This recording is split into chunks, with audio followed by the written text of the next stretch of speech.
Washington will be burning the midnight oil over Turkey. Secretary of State Rex Tillerson is back after a long meeting with the Turkish president. Does Washington side with Erdogan and keep NATO intact, or does it go with the Syrian Kurds, America's most reliable ally in that part of the world? WION's Daniele Pagani reports. Heads of state are generally circumspect when speaking in public, but not Turkey's Erdogan. It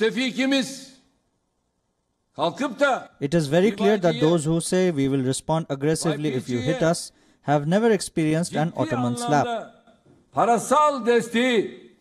Not even his foreign minister.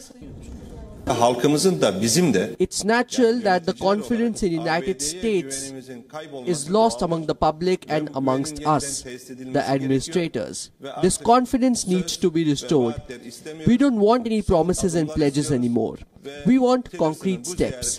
We will assess these during Tillerson's visit because our relations are at a very critical juncture. We will either mend our ties or they will break apart.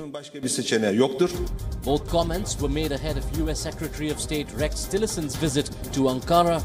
It was probably his toughest stopover on a 5-country swing through West Asia.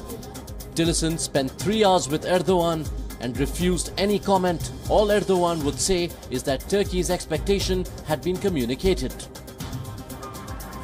Their current tensions stemmed from Turkey's move into northern Syria, an area held by Kurds of the YPG allied to the US. Turkey says the YPG is a terrorist group linked to the Kurdistan Workers' Party. It's a dilemma for Washington. The US has given arms and training to the YPG since 2014. The YPG is the backbone of the Syrian Democratic Forces, the SDF. They spearheaded the anti-ISIS offensive in North Syria. SDF captured the Caliphate's capital, Raqqa.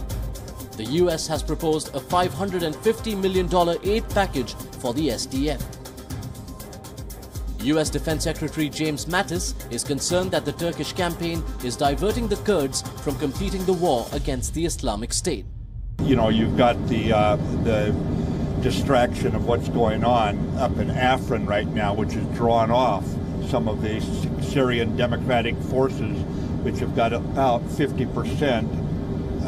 That's probably not a firm percentage, could be less, could be more, that are Kurds. The Turks remain adamant. We ask them to end all kinds of support they are giving to PKK's Syria branch, PID YPG, terrorist organization, and we demand this structure to be removed from SDF. Add to that Turkey's demand that the US extradite cleric Fethullah Gulen, who they accuse of masterminding the 2016 coup against Erdogan.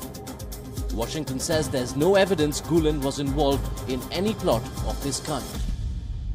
The United States Secretary of State Rex Tillerson is on a very difficult mission, perhaps a sort of mission impossible. He needs to find a way out of a catch-22 situation. On the one hand, if he decides to abandon the Syrian Kurdish fighters, it means that Washington will be left with virtually no reliable ally on the ground in Syria and will be very much isolated. But on the other hand, certainly Washington cannot abandon Turkey, cannot break away from a long-standing ally and the second largest NATO member. The very existence of NATO would be at stake if that happens, and also Ankara could well decide to strengthen its military alliance with Russia, and Moscow would be very happy to shift the balances in West Asia.